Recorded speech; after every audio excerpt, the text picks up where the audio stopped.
Okay, today I want to talk about the why and the how to perfect your land documentation, especially if you are buying property from Nigeria.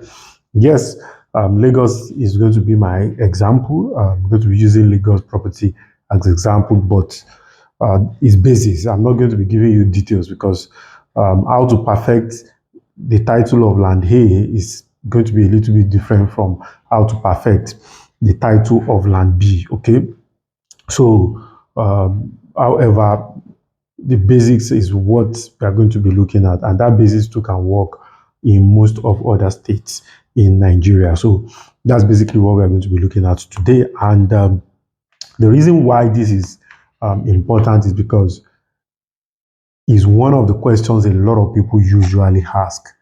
They own a property, you can't park the property from wherever you are. I mean, let's say you bought a property in Victoria Island and you stay somewhere in Lekki Phase 1 or you stay somewhere in Ikoyi, even though there's close proximity, but the property will have to stay at its location and you have to go to probably where you are staying. So because of that, what gives you right to property is actually the document that you have on that property. So my name still remains Okpe Oluwa Oni. So what I will want you to do right now is to like, share, follow, subscribe. Okay, do that right away. So let's get started. So today's teaching, basically the questions we want to ask are two. Why I need to perfect my title and how I need to perfect my title. And in answering those questions, there are basically some few fundamentals we need to tidy and sort out, and which in a way we started with them already. So understand that it is documentation that gives right to the land. It is documentation that gives you right to that land. It is documentation. Whatever land you own, like I said, you can't pack it in your pocket, you can't pack it in a carrier bag. It is documentation that gives you, and there are levels of documentation. I've done videos on documentation and all of that, so you can look that up and see what different levels of documentation. But the documentation process we are looking at is the state of perfecting your title. That's what we are actually looking at right now. Okay, so understand that land is the primary carrier of title. Land is the primary carrier of title because land is what has the inherent value. Okay, so every other structure you build on it takes its value from the land. Okay, for instance, just today, like I always tell people, I live, I breathe real estate. Just today, somebody still sent me a video of a property somewhere in Lagos and suburb of Lagos, and I was looking at the property. I said, wow, this is a well-built and well-finished property, but I have a problem with the location. I said, see, this property, if the location is right, this property should be selling, two-bedroom flat should be selling close to 70 to 80 million naira. But because of the location, it will take some form of miracle to be able to sell it even at 40 million naira. Look at what location. And you know, the thing about location is this. Everything from foundation upward is literally the same. It is the cost of land and foundation that varies. If the same finishing, you can literally transfer it somewhere else and it will command enormous value. So in a way, what carries the value and also the title is land. That's why we are focusing on land today. Of course, for those that bought into block of apartments, what you basically have is a partitioning title that, okay, this unit, I own this unit, I own this, and all of those things, which is also solid, right, in terms of property. But of course, I'm looking at land right now. It's also very, very, very solid, right? Okay, so understand where you are sourcing this property from. So this understanding will help you in the process, because what we are looking at is basically the process. Understand where you are sourcing this property from. Am I sourcing from primary market? Am I sourcing from secondary market? Am I sourcing from who has bought before that wants to resell? Am I sourcing from directly from the indigenous settlers, first set of owners? So who am I sourcing this land from? Answering those questions too will go a long way in the process of perfecting your title. Okay, so let's now move to the next one. Understand the stages of documentation and all its prerequisites.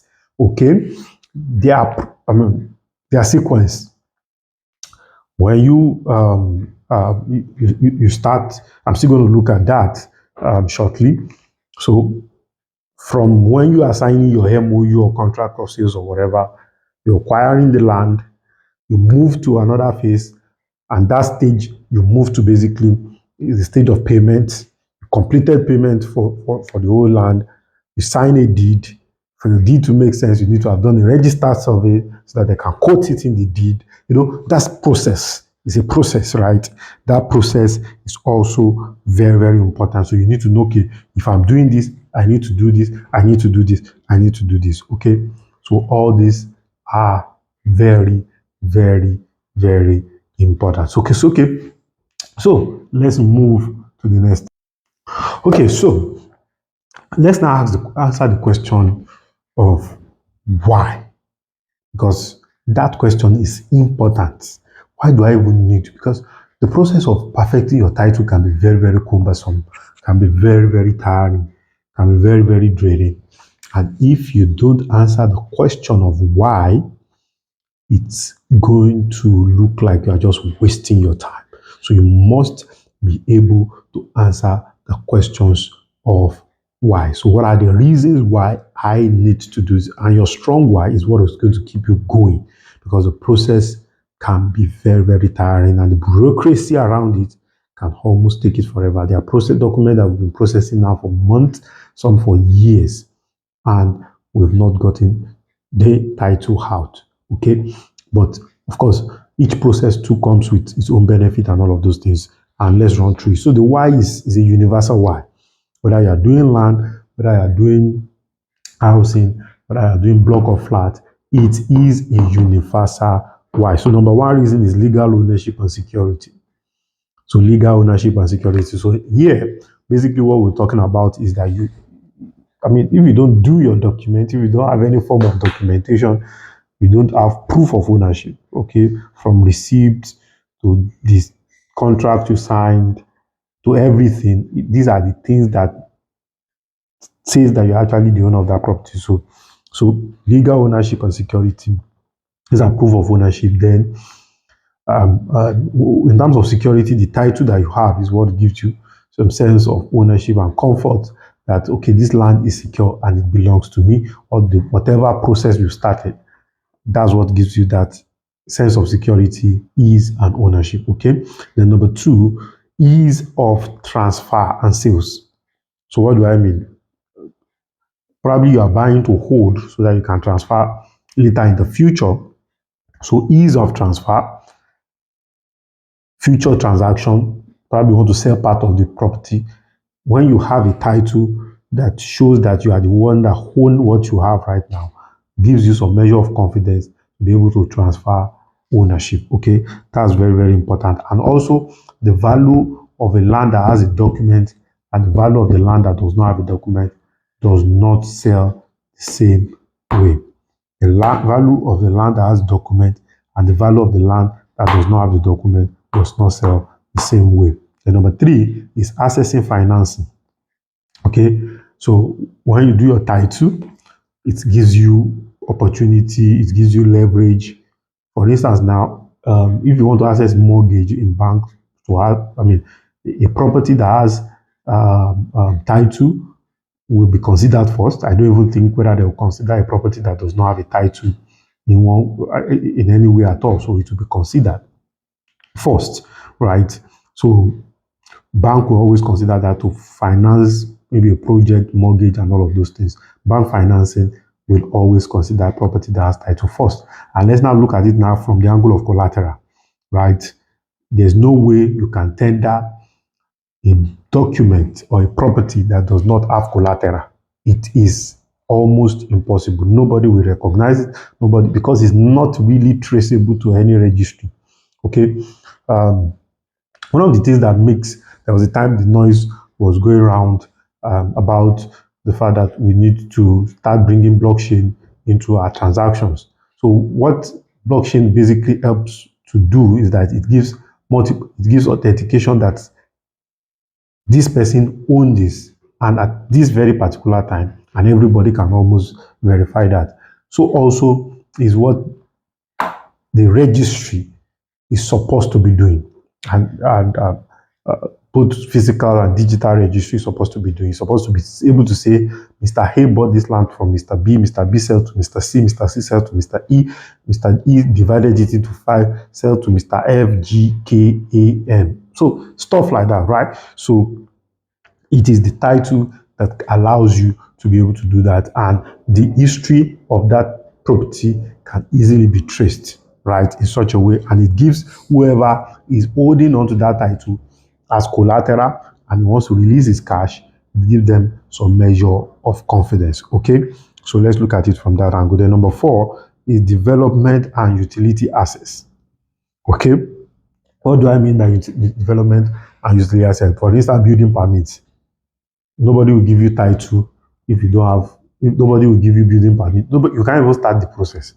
In places like Lagos and other developed land, they need to see the deed, they need to know the root of title, they need to even, some people even run trace on that title, whether it's actually the right one, so that they will not be dealing with somebody that with a clone document and all of those things. So it's key, right? It's very, very, very key when you are doing building permit, taking, especially in a city that is well planned, that has a master plan, right?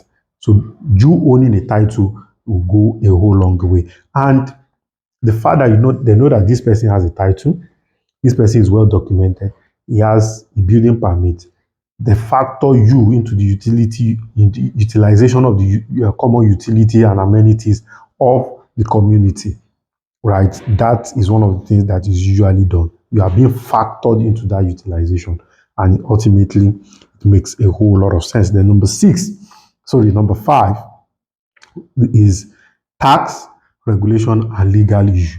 When you hold on to title, government have your record, they can tax you, they can make money from you, ground rent and all of those things. And they have the list of all the people that hold title, and what that invariably means is that when they are making laws, they know how many title holders, probably they want to raise money, they can know how much they can levy everybody. So these are some of the advantages and some of the obvious disadvantages too when it comes to holding on to properties, right? So it comes with its advantage, it comes with its, and in case of legal issue, government recognize you because government ultimately by law owns most of this, own these lands. So they are just given to us to use over a period of time. That's why I used to tell people, CFO is not certificate of ownership, it's certificate of occupancy. So we are all occupants, right? That's basically what it means, right? Then lastly, which is what I'm going to look at, is risk and confidence.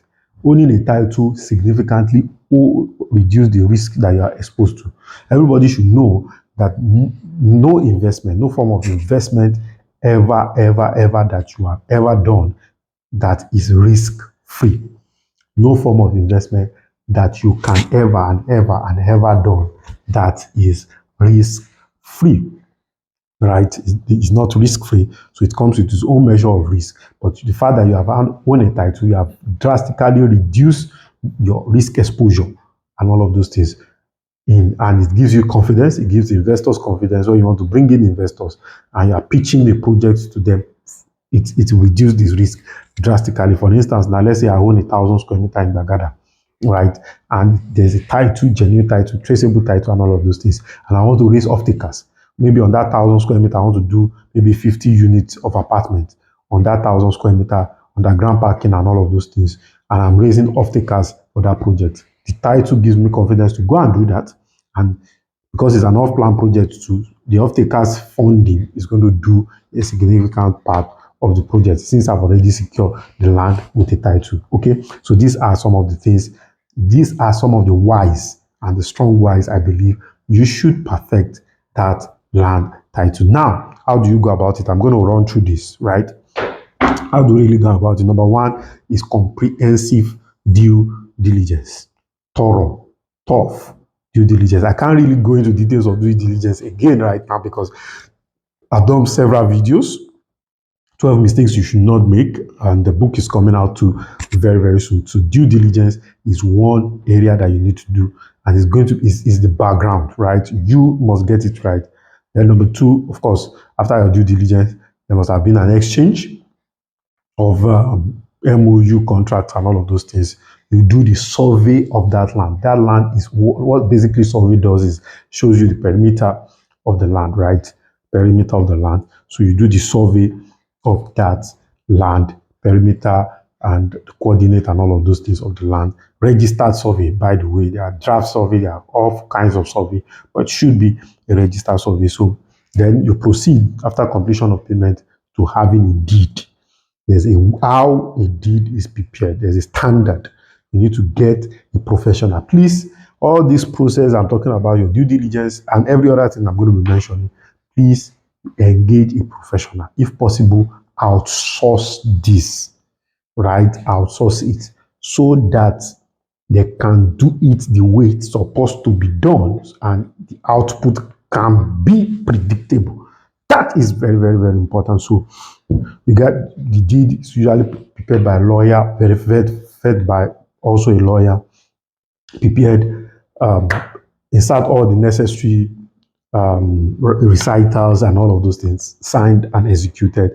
It is that document and the survey that is now being shall be sent to the government for the process and start the process of perfection of title. So it now depends. For instance, now, if you're buying from primary market, the process is similar, but it's a little bit different. But if there's a secondary market that already has a title too, the process is similar. However, it's a little bit different, which usually the output too is a little bit different. If, for instance, primary market, no title and all of those things, probably it's going to be a CFO. Of course, CFO is the title that you're going to get out of it. However, if there's already a title, what you're going to be getting is the registered survey, which is the process is the consent. Governor will consent into that transfer of ownership. And after that, there's always this where changes different states. Some is statutory fee, some is stamp duty, some is assessment fee. All of these things you go through the process. In fact, in some cases, there will be a physical site visitation of this project. And after that, there's a fee tax that you need to pay after you make those payments. In some cases, you even negotiate the payment that you need to make.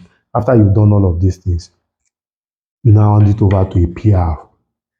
I use the word PR because if you don't do PR, things don't move in this part of the world, which is the final stage. These are the people that will help your file to move from one table to the other. Okay, so that's where I'm going to be rounding up. I'm not going to be saying more than that. So my name still remains Okpe Oluwaoni. Like, share, follow, subscribe. Bye.